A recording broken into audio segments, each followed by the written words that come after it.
అతడు బీటెక్ విద్యార్థి. ఉన్నత చదువులు చదివి మంచి భవిష్యత్తును నిర్మించుకోవాల్సిన వాడు. కానీ చెడు వ్యసనాలకు బానిసై పూర్తిగా తప్పుదారి పట్టాడు. ఎప్పుడూ మత్తులో మునిగి తేలడమే కాకుండా ఆడపిల్ల కనిపిస్తే చాలు వికృత చేష్టలతో రెచ్చిపోవటం అలవాటుగా మారింది. ఎప్పటిలాగే ఆ రోజు కూడా ఓ అమ్మాయికి అసభ్యకర సైగలు చేసి ఇబ్బంది పెట్టాడు. ఆ తర్వాత ఏం జరిగిందో మీరే చూడండి.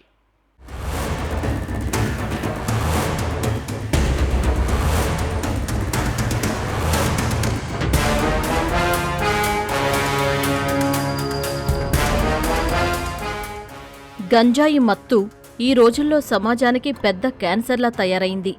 చదువుకుని బాగుపడాల్సిన యువత ఈ గంజాయి మత్తులో పడి జీవితాలను నాశనం చేసుకుంటున్నారు.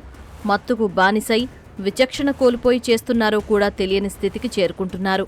సరిగ్గా ఇలాంటి ఘటనే మారేడుపల్లి పోలీస్ స్టేషన్ పరిధిలోని సంజీవయ్య నగర్లో జరిగింది. గంజాయి మత్తులో ఓ కిరాతకుడు దారుణానికి పాల్పడ్డాడు.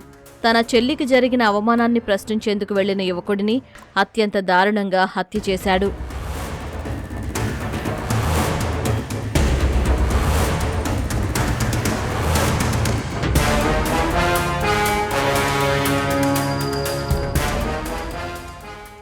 సంజీవయ్య నగర్కు చెందిన శ్రవణ్ అనే యువకుడు ఫ్లవర్ డెకరేషన్ చేస్తూ జీవనం సాగిస్తున్నాడు. అదే ఏరియాలో ఉండే సాయి నిఖిల్ అనే యువకుడు గట్కేసర్లోని ఓ కళాశాలలో బీటెక్ 2వ సంవత్సరం వరకు చదివి చదువు మధ్యలోనే ఆపేసి చెడు తిరుగుళ్లకు అలవాటు పడ్డాడు. గంజాయి మద్యం లాంటి వ్యసనాలకు బానిసయ్యాడు. నిత్యం మత్తులో మునిగి తేలుతూ అసాంఘిక కార్యకలాపాలకు పాల్పడేవాడు. ఈ క్రమంలోనే సంజీవయ్య నగర్లో నివాసం ఉండే శ్రవణ్ సోదరి పట్ల కొంతకాలంగా అసభ్యంగా ప్రవర్తిస్తూ వస్తున్నాడు. ఆదివారం సాయంత్రం శ్రవణ్ కుటుంబ సభ్యులు భువనగిరిలో ఒక ఫంక్షన్కు వెళ్లి ఇంటికి చేరుకున్నారు. అప్పటికే గంజాయి మత్తులో ఉన్న సాయి నిఖిల్ శ్రవణ్ సోదరిని చూసి మళ్లీ అసభ్యకరమైన సైగలు చేశాడు.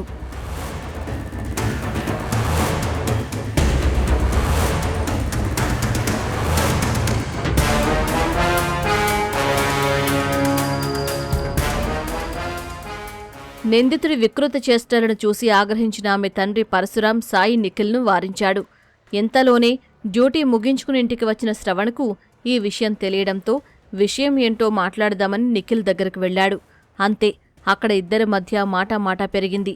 అప్పటికే గంజాయి మత్తులో ఉన్న నిఖిల్ తన స్నేహితులతో కలిసి శ్రవణ్పై విచక్షణారహితంగా దాడి చేశాడు. అంతటితో ఆగకుండా ఇంట్లో ఉన్న కత్తిని తెచ్చి శ్రవణ్ ఛాతీ నడుము భాగంలో పలుమార్లు బలంగా పొడిచాడు. తీవ్ర రక్తస్రావంతో పడిపోయిన శ్రవణ్ను స్థానికులు గాంధీ ఆసుపత్రికి తరలించినా ఫలితం లేకుండా పోయింది. చికిత్స పొందుతూ శ్రవణ్ కన్ను మూశాడు. ఈ Sai Nikhil engineering second year చేస్తున్నప్పుడే ఈ సరిగ్గా ప్రాపర్గా కాలేజీలో పోకపోవటం, అక్కడే కొద్దిగా గాంజాయి అలవాటు అయ్యి తర్వాత డ్రాప్ అవుట్ కావటం జరిగింది. అప్పటి నుంచి కూడా ఈ సంజీవయ్య నగర్ ఆయన నివాసం ఉంటున్న ఏరియాలో కొంతమంది యువకులతోటి ఈ నైట్ అప్పుడప్పుడు కూడా ఈ న్యూసెన్స్ చేయటం ఇట్లాంటివి చేస్తుండని సమాచారం. అయితే ఈ హత్యకు గల మెయిన్ కారణం ఏంటంటే ఆ మృతుడు శ్రవణ్ కుటుంబంతో కొంత ఈ విభేదాలు కల్పించుకున్నాడు ఈ నేరస్తుడైన సాయి నిఖిల్.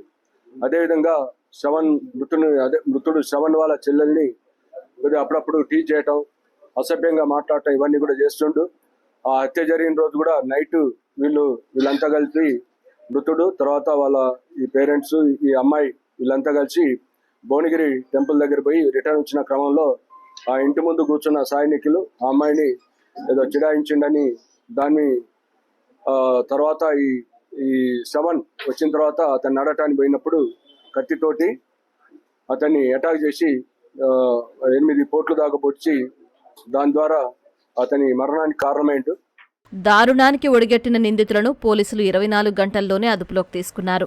ప్రధాన నిందితుడు సాయి నిఖిల్పై గతంలోనూ కేసులు ఉన్నట్లు పోలీసులు గుర్తించారు.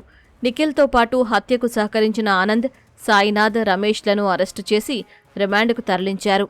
యువత మత్తు పదార్థాలకు బానిసై ఇలాంటి దారుణాలకు తెగబడుతున్నారని పోలీసులన్నారు. ఏదైతే ఈ సాయి నిఖిల్ అనే నేరస్తుడు ఇతను ఈ న్యూసెన్స్లు రెగ్యులర్గా చేస్తూ తర్వాత ఈ గంజాయి అలవాటు, అదేవిధంగా ఈ సొసైటీలో సరిగ్గా అతని బిహేవియర్ ఉండకపోవటం ఇవన్నీ కూడా ఈ హత్య చేయడానికి కారణాలుగా మేము ప్రాథమికంగా నిర్ధారణకు రావటం జరిగింది. ఇట్లాంటి ప్రవృత్తి కలిగిన యువత యువకులు చాలా చోట్ల అంటే కాలనీలలో ఉండే ఉంటారు అక్కడక్కడ. కాబట్టి అట్లాంటి వాళ్ళ వివరాలు మీరు తప్పకుండా సేకరించి మీరు పోలీస్ స్టేషన్కి ఏదో ఒక పని మీద వస్తారు, వచ్చేటప్పుడు కనీసం ఇట్లాంటి ఇన్ఫర్మేషన్ కూడా తీసుకొని ఇచ్చినట్లయితే ఖచ్చితంగా మా వైపు నుంచి వాళ్ళ మీద నిఘా పెట్టడం, అదేవిధంగా మొదటి స్టేజ్లో కౌన్సిలింగ్ చేయటం, అప్పటికే మారుకుంటే మాత్రం ఖచ్చితంగా వారి మీద కఠినమైన చర్యలు తీసుకోవటం చేస్తాం. గంజాయి మత్తు పలు కుటుంబాల్లో చిచ్చురేపింది. ఓ నిండు ప్రాణాన్ని బలి తీసుకుంది. మరికొందర్ని జైలు పాల్చేసింది.